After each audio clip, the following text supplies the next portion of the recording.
తెలంగాణ అస్తిత్వం ఆత్మగౌరవం పైన దాడి. సమైక్య పాలకులను గుర్తు చేస్తున్న సీఎం రేవంత్ రెడ్డి ధోరణి.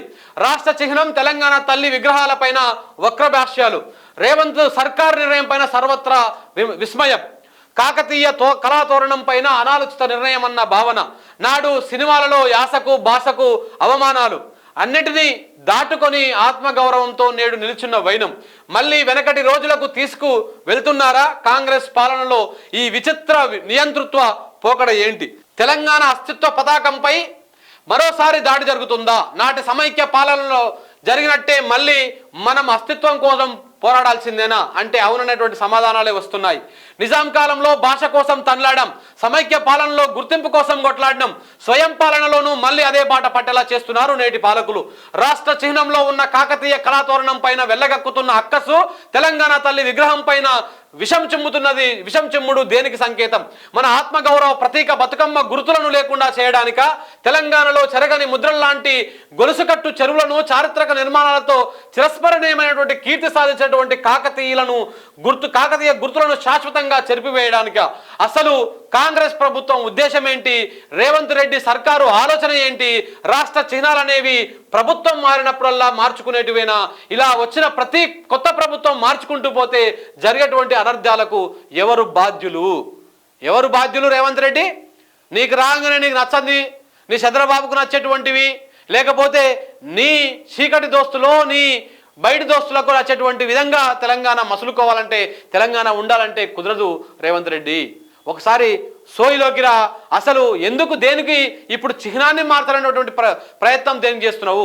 కాకతీయుల తోరణం చూస్తుంటే ఆయనకు రాచరిక పాలనలు గుర్తొస్తా ఉన్నాయంట. ఏడంగా గుర్తొస్తా ఉన్నాయి రాచరిక పాలనలు?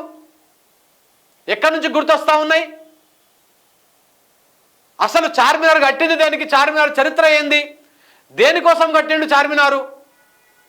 దాంతోపాటు ఇంకా అందులో ఉన్నటువంటి కాకతీయ తోరణము ఏదైతే గొలుసుకట్టు చెరువులు, మనది మిట్ట ప్రాంతము తెలంగాణ అనేది మిట్ట ప్రాంతము, దక్కన్ పీఠభూమి. ఇక్కడ బాగా సముద్ర మట్టానికి ఎత్తులో ఉంటాయి. కిందంగా నీళ్ళు పోతా ఉంటే పైన ఫస్ట్ ఫ్లోర్లో సెకండ్ ఫ్లోర్లో ఉన్నట్టు మన గడ్డ పైన ఉన్నది. మరి మనం నీళ్ళు తెచ్చుకోవాలి. అలా నీళ్ళు తెచ్చుకోవాలి, అది ఇబ్బంది అవుతుంది. మనకు లిఫ్టులు తప్ప మనకు ఇంకొక ఆప్షన్ లేదు. కానీ మైనర్ ఇరిగేషన్ అనేది చాలా ఇంపార్టెంట్. ఇవాళ తెలంగాణ రాష్ట్రంలో అక్కడో ఇక్కడో, మన సమైక్య రాష్ట్రంలో కూడా అక్కడ ఇక్కడ ఇంత కొంత పంటలు పండినాయి అంటే ఆ చెరువులు, వాటి గొలుసుకట్టు చెరువుల వల్లనే. ఆ గొలుసుకట్టు చెరువుల్లో మీద కాకతీయ రాజులు ఎన్నో గుళ్ళు కట్టిరు, ఎన్నో గోపురాలు కట్టిరు, ఏదో రకమైనటువంటి సుభిక్షమైనటువంటి పాలన అందించిరు వాళ్ళు. ఇదే కాకతీయ వరంగల్ ప్రాంతం నుంచి దక్షిణ తెలంగాణ మొత్తాన్ని ఏలిరు కాకతీయ రాజులు. ఆ చరిత్ర మర్చిపోయి కాకతీయుల ఆనవాళ్ళు లేకుండా చేయాలి, ఆ తోరణం తీసేయాలి. మరి అదే వరంగల్ జిల్లాలో 10 మంది ఎమ్మెల్యేలు గెలిచిరు, కాంగ్రెస్ ఎమ్మెల్యేలు. సోయుందా కనీసం? మీరు ఈ మాట అనండి, కాకతీయ తోరణం ఒక రాచరికానికి అదే అని చెప్పేసి. మరి కాకతీయ తోరణం అని చెప్పేసి, కాకతీయ తోరణము, ఆ కాకతీయ అనేటువంటిది చాలా దానికి పేర్లు పెట్టిర్రు. ఒక యూనివర్సిటీ ఉంది దానికాడ, దాంతోపాటు ఒక ట్రైన్ ఉంది, ఒక రైలు ఉంది, ఒక మెడికల్ కాలేజ్కి అదే పేరు పెట్టిర్రు. ఇట్లా అన్నింటికీ కాకతీయ పేర్లు పెట్టిర్రు. మరి అవన్నిటి తీసేస్తారా? దాంతోపాటు ఇవాళ రేవంత్ రెడ్డి గారు మాట్లాడుతూ ఉన్నారే కాకతీయుల కళా వైభవం గురించి. ఇదే జాతీయ గీతంగా ప్రకటించినటువంటి జయ జయ హే తెలంగాణ జననీ జనకేతనం అన్నటువంటి పాటలో కూడా ఉన్నది. మరి అవన్నీ కూడా మార్చేస్తావా? మార్చేసి ఏం చెప్పదలుచుకున్నావు? ఏమి చూపించదలుచుకున్నావు? ఇక చూడండి ఈయన ఏం మాట్లాడుతున్నాడు. రాణి రుద్రమ ఉన్నప్పుడు, రాజ్యం నడిపినప్పుడు రెడ్డి సామంత రాజుల చేతుల్లో కాకతీయ సామ్రాజ్యం నడిచింది. గంగారెడ్డి నుంచి మొదలు పెడితే ఆనాడు రాణి రుద్రమను కంచెల కాపలగాసి కాపాడింది, కాకతీయ సామ్రాజ్యాన్ని నిలబెట్టింది రెడ్డి. కానీ ఆమె వారసుడు ప్రతాపరుద్రుడు వచ్చిన తర్వాత రెడ్డి సామంత రాజులను పక్కన పెట్టి పద్మనాయకులకు పట్టం కట్టాడు. పద్మనాయకులు అంటే ఎవరే కాదు, ఈ రోజున్న వెలుమ సామాజిక వర్గం. ఢిల్లీ సుల్తానులు కాకతీయ సామ్రాజ్యం మీద ఇక ఇట్లా విషం చేయటువంటి ప్రయత్నాలు ఉంటాయి, ఇవన్నీ ఉంటాయి. కానీ ఆయన మార్చుడు అన్నమాట. అది అంటే రెడ్ల చేతుల నుంచి ఎలమల చేతులకు పోయింది కాబట్టి ఇప్పుడు కాకతీయ తోరణాన్ని మార్చేసేయాలి. ఇట్లాంటి చాలా ఉన్నాయి మిత్రులారా. ఈ విషయాన్ని మనం నింపుకోకూడదు ఎట్టి పరిస్థితుల్లో. దయచేసి మీ అందరికీ నేను చేతులెత్తి దండం పెట్టి చెప్పేదంటే మనం ఎట్టి పరిస్థితుల్లో మన మైండ్లో విషయాన్ని పెంచుకోవద్దు. ఈ తెలంగాణ గడ్డ ఎక్కడ అన్యాయం జరుగుతుందో, ఏ విధంగా ఇబ్బంది పడుతుందో దాన్ని మాత్రమే తెలుసుకోండి, 10 మందికి తెలియజేయండి. ఇలాంటి విషనాగులు ఎన్నో విషయాన్ని చిమ్ముతాయి. ఇక మల్లిగాడు నాకు తెలిసి ఎన్ని విష ముచ్చట్లు చెప్తాడు, ఆ రఘు అనేటోడు ఎన్ని ముచ్చట్లు చెప్తాడు, దేనికి చెప్తున్నారు ఇదంతా? ఇది ఇంకా విషయాన్ని నింపేటువంటి ప్రయత్నం జరుగుతూ ఉంది రాష్ట్రంలో. ఈ ఎన్నికలు అయిపోయిందాక, పార్లమెంట్ ఎన్నికలు అయిపోయిందాక ఇలాంటి ప్రయత్నమే కొనసాగుతుంది. అసలు వాస్తవాన్ని ఒకసారి ఇక్కడ పాప దేశపతి గారు మంచిగా చెప్పారు, ఒకసారి చూడండి. చార్మినార్ ఎందుకు కట్టాడు కులీ కుతుబ్ షా? ఆయన చార్మినార్ నిర్మించింది కలరా వల్ల. ఇక్కడ ఇది మంచి విషయాలు, 7 నిమిషాలు ఉంది, మొత్తం వినండి. మంచి విషయాలు ఇవి, చాలా అద్భుతమైనటువంటి విషయాలు, తెలుసుకోవాల్సినటువంటి అవసరం ఉన్నది, 10 మందికి తెలియాల్సినటువంటి అవసరం ఉంది. కాబట్టి ఇది మొత్తం వినండి మిత్రులారా. సరిపోయారు. వాళ్ళ సంస్మరణలో చార్మినార్ నిర్మించారు. చార్మినార్ తన 4 చేతులు ఎత్తి అల్లాహ్ను ప్రార్థిస్తుంది, ఈ సమాజం చల్లగా ఉండాలి, ఈ హైదరాబాద్ చల్లగా ఉండాలి. ఆ చార్మినార్ నిర్మిస్తూ కుతుబ్ షా ప్రార్థన చేశాడు, సరస్సు చేపలతో నిండిపోయినట్టు ఈ నగరం ప్రజలతో నిండిపోని అని కులీ కుతుబ్ షా ప్రార్థన చేశాడు. అసలు కాంగ్రెస్ ప్రభుత్వ కాలంలోనే హైదరాబాద్ 400 సంవత్సరాల ఉత్సవం చేస్తే చార్మినార్ని లోగోగా స్వీకరించాడు. చరిత్ర తెలియకుండా ఎట్లా ముఖ్యమంత్రి గారు చరిత్ర మీతో మొదలు కాదు, 1000 సంవత్సరాల కింద మొదలైంది. లోగోను కూడా తనకు తానుగా బీఆర్ఎస్ నిర్ణయించలేదు. ముందు అది సోషల్ మీడియాలో పాపులర్ అయింది. సోషల్ మీడియాలో ఆ కాకతీయ తోరణం పెట్టి దాని ద్వారా అది ప్రసిద్ధమైంది. దాన్నే స్వీకరించి గంగా జమున తహజీబ్ కూడా ఇక్కడ ఉన్నది, కలిసి బతికేటువంటి సంస్కృతి ఉన్నది, అన్ని మతాల వాళ్ళు. అండ్ హైదరాబాద్ కు గుర్తుగా ఉంటది, ఒక రూరల్ తెలంగాణ అంతా ప్రతిబింబించేలాగా కాకతీయ తోరణం ఉంటే హైదరాబాద్ సింబల్ గా చార్మినార్ ఉంటుందని చెప్పి ఆ రెండింటిని పెట్టినారు. బట్ ఇప్పుడు మీరు రాచరిక చిహ్నాలని తీసేస్తామనంటే హైదరాబాద్ అవమానించినట్టు, వరంగల్ అవమానించినట్టు, తెలంగాణ చరిత్రను అవమానించినట్టు, ఓరుగల్ కీర్తిని అవమానించినట్టు. ఇదేమిటండి? అది తెలంగాణ అనేది అస్తిత్వ పోరాటం. అంటే దీంట్లో అందరు ఉంటారు, కులీ కుతుబ్ షాలు ఉంటారు, సమ్మక్క సారక్కలు ఉంటారు, కొమరం భీమ్ ఉంటాడు, అందరు ఉంటారు దీంట్లో. ఎన్టీ రామారావు అయితే 6వ నిజాం విగ్రహం పెట్టాడు, ఏది మన ట్యాంక్ బండి మీద మహబూబ్ అలీ ఖాన్ విగ్రహం పెట్టాడు. రాచరికం యొక్క విగ్రహం ఎట్లా పెట్టిందండి ఆయన? అనేక మంది రాజుల విగ్రహాలు లేవా ఇవాళ? అరే కాకతీయ ఉత్సవం మన కాంగ్రెస్ పార్టీ వాళ్ళే నిర్వహించారు కదా కాకతీయుల ఉత్సవం అనేది. అట్లనే కృష్ణదేవరాయల పట్టాభిషేకం అప్పుడు మన ఆంధ్ర ప్రాంతంలో ఏదైతే 10 మంది ఎమ్మెల్యేలు ఉన్నారో మీరు సిగ్గుతో తలదించుకోండి. వరంగల్లో గెలిచిన 10 మంది ఎమ్మెల్యేలు, 10 మంది ఎమ్మెల్యేలు సిగ్గుతో తలదించుకోండి.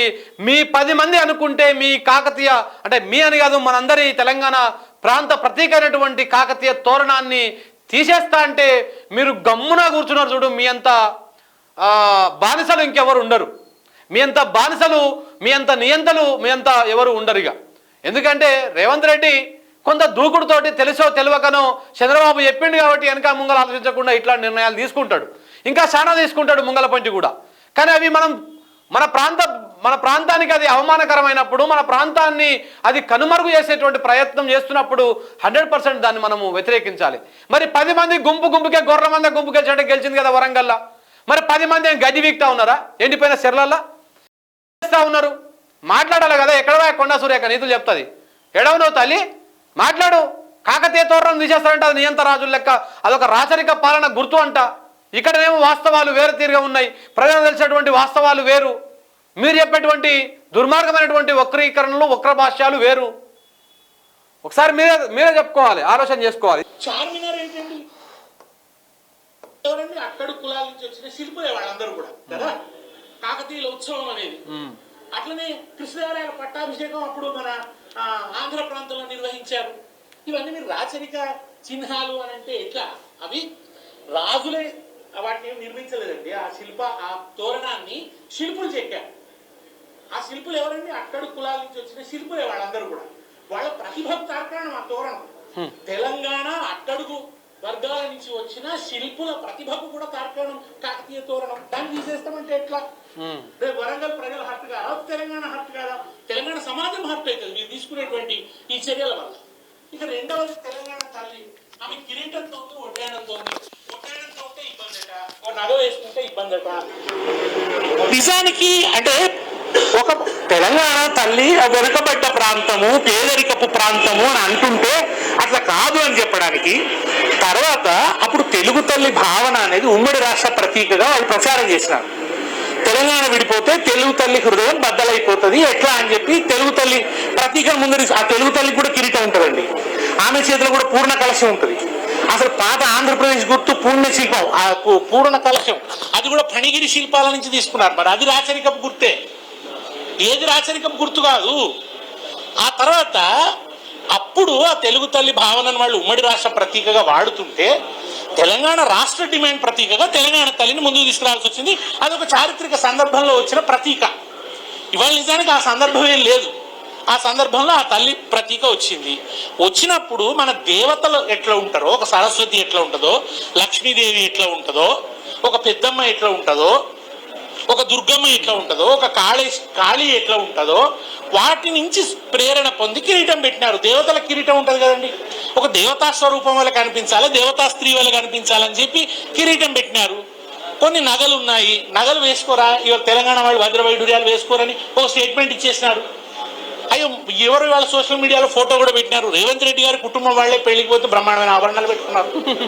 తెలంగాణ వాళ్ళు ఆభరణాలు పెట్టుకోరంటే ఎట్లనండి? ఆభరణాలు ఉండాలి ఇక్కడ స్త్రీలు. సో ఇట్లా మేధావి వర్గం మేల్కోవాలి. ఇక నుంచి అయినా మేధావి వర్గం మేల్కొని సో 100% ఈ నియంత ఇట్లనే చేస్తూ ఉంటారు రేవంత్ రెడ్డి. ఎందుకంటే ఇక అర్థమైపోయింది ఆయన నియంత అనడంలో ఎలాంటి తప్పని అనిపించడం లేదు నాకైతే. ఎందుకంటే ఏదైనా మంచి వేసే కార్యక్రమాలు చేయాలి, చేసే కాడికి చేయాలి. కానీ ఇక మార్పు చేస్తా అని ప్రచారం చేసుకొని వీళ్ళు అధికారంలోకి వచ్చి ఏం మార్పు చేస్తావు ఇప్పుడు వీళ్ళు? గిది మారుస్తా, ఈ విగ్రహం మారుస్తా, నెంబర్ ప్లేట్లు మారుస్తా, ఇది మారుస్తా. ఫస్ట్ మార్చాల్సింది కాంగ్రెస్ పార్టీ ముఖ్యమంత్రిని మార్చోరి, దరిద్రం పోతుంది. ముఖ్యమంత్రిని మారిస్తే కాస్తో కోస్తో తెలంగాణ మీద ఈ కాంగ్రెస్ పార్టీ మీద ప్రేమ ఉన్నోని పెట్టురాడ. అనవసరంగా ఆయన ఏం ఉండడిల్లా, ఈయన ఉండి ఎగురు పెట్టినట్టయితే ఏం కనపడతలేదు. కానీ రేపు మీకు పార్లమెంట్లో 50-60 గత అవుతుంది కాంగ్రెస్ పార్టీకి. గత అయినాక ఎట్లా ఇది ఇక గెలిచేది కాదు, ఉండేది కాదు, పోయేది కాదు అని చెప్పేసి 3 నెలలు తిరగక ముందుకే తప్పకుండా ఆయన ఇంకా 3వ దారి చూసుకొని 4వ దారి చూసుకొని పోయేటువంటి అవకాశాలు కనపడతా ఉన్నాయి, స్పష్టంగా కనపడతా ఉన్నాయి. మోడీతో సత్సంబంధాలు మెయింటైన్ చేసుడు, దక్షిణ ప్రాంత ముఖ్యమంత్రులు మొత్తం పోయి ఆడ లొల్లి చేసిరు ఢిల్లీలో. మా బడ్జెట్లో మాకు నిధులు కేటాయించలేదు, దుర్మార్గంగా వ్యవహరిస్తున్నారు వీళ్ళు అని చెప్పేసి మన ముఖ్యమంత్రి గారు పోయిర్రా? పోలే. ఎందుకంటే మోడీతోని ఎక్కడ గొడవ పెట్టుకోవడం ఇష్టం లేదు ఆయనకి. ఎందుకంటే రేపటి నాడు ఇది అయిపోగా దుకాణం బంద్ చేసుకొని కాంగ్రెస్కు జై కొట్టేసి అక్కడ పోవాలన్నటువంటి ప్రయత్నం చేస్తూ ఉన్నారు కాబట్టి. సో ఈ విధంగా తెలంగాణ మీద ఈ విధమైనటువంటి దాడి చేస్తూ ఉన్నాడు రేవంత్ రెడ్డి. ఈ రేవంత్ రెడ్డి అన్నట్టు ఆయన మామూలు వ్యక్తి ఏం కాదు. తెలంగాణ రాష్ట్రం ఏర్పడ్డా సరే దీని పెత్తనం మొత్తం నా గురువు అయినటువంటి చంద్రబాబు చేతిలోనే ఉండాలి. తెలంగాణ రేపు ఎండిపోవాలి, నా గురువు ఏం చెప్తే అది జరగాలన్నటువంటి ప్రయత్నంలో భాగంగానే గురువు ఆలోచనలకు గురువు ఇష్టానుసారంగానే గురువుకి ఏ విధంగా అయితే ఇష్టముడో తెలంగాణ రాష్ట్రము మొత్తం చిన్నాభిన్నం కావడం, ఆ విధమైనటువంటి ప్రయత్నం చేస్తా ఉన్నాడు రేవంత్ రెడ్డి. 100% రేవంత్ రెడ్డి చేసేది తప్పు. ఇక దీని మీద నిన్న మాట్లాడడం జరిగింది. తెలంగాణ చరిత్రను కనుమరుగు చేసేటువంటి కుట్ర జరుగుతూ ఉంది. సీఎంకు ఎవరో తప్పుడు సలహాలు ఇస్తున్నారు. మంత్రులు కొండా సురేఖ, సీతక్క వ్యతిరేకించాలి. అంత దమ్ముందా వాళ్ళకి? కొండా సురేఖకు, సీతక్కకు రేవంత్ రెడ్డి మాటను, తోరణాలను మారుస్తున్నావు, ఎందుకు మారుస్తున్నావు వ్యతిరేకించే దమ్ముందా? సీతక్క చేస్తుందా ఆ పని? అవుతుందా? ఆమెతో అవుతుందా? సీతక్క ఏడ రీల్స్ చేసుకోవడానికి, ఆ మళ్ళీ మంత్రి అయినాక కూడా నీళ్ళలో తిరగడానికి, చెప్పులు చేతులు పట్టుకొని నడుచుకుంటూ పోవడానికి, అవిట్లని మళ్ళీ వీడియోలు తీసుకొని సోషల్ మీడియాలో ఇన్స్టాలో రీల్ పెట్టడానికి అవిట్లలో బిజీ ఉంది అక్క మంత్రి గారు. సో కాబట్టి అక్కగారికి ఇట్లా ఏమైపోతే మనకు సంబంధం లేదు. మంత్రులు సురేఖ, సీతక్క వ్యతిరేకించాలి. ఇక సురేఖకేమో ఇక ఎర్రబెల్లిని ఎట్ట చేద్దామా, ఎట్ట దొక్కుదామా, ఇంకే విధంగా చేద్దామా, గీ పని మీదే వాళ్ళు బిజీగా ఉన్నట్టుగా కనపడతా ఉంది. ఎక్కడ కూడా వాళ్ళ పాలన కనపడతారు. ఆ ఎర్రబెల్లి మీద గెలిచినామా ఎవరు ఉండనాయా? యశస్విని రెడ్డి. ఆడ యశస్విని రెడ్డి ఎమ్మెల్యేనా అర్థమైతలేదు, యశస్విని రెడ్డి గారి అత్తగారు ఎమ్మెల్యేనా అర్థమైతలేదు. ఏడుకోయినా అత్తగారే పోతున్నారు, ఏడుకోయినా అత్తగారే చేస్తున్నారు. మరి ఇక ఆమె కోట్లు వేసిర్రా, ఈమె కోట్లు వేసిర్రా? ఇప్పుడు ఈమెను పెట్టి నడిపించినప్పుడు ఈమెనే కదా ఎమ్మెల్యే, ఈమెనే చేయాలి కదా కార్యక్రమాలు. ఏదో అక్కడిక్కడ ఏదో యూట్యూబ్లలో కొన్ని ఛానళ్ళకి ఇంటర్వ్యూలు ఇచ్చాడు తప్ప పని కూడా ఎక్కడ కనపడుతున్నట్టు ఏం కనపడతలేదు. సరే చూద్దాం, చేస్తే మంచిదే. రేవంత్ రెడ్డి పైన మాజీ ఎంపీ వినోద్ ఆగ్రహం వ్యక్తం చేశారు. సో కాబట్టి తెలంగాణ ఆత్మగౌరవం, తెలంగాణ అస్తిత్వం పైన దాడి చేస్తా ఉన్నాడు రేవంత్ రెడ్డి, కాంగ్రెస్ పార్టీ. దీన్ని తిప్పికొట్టాల్సినటువంటి అవసరం ఎంతైనా ఉంది మిత్రులారా.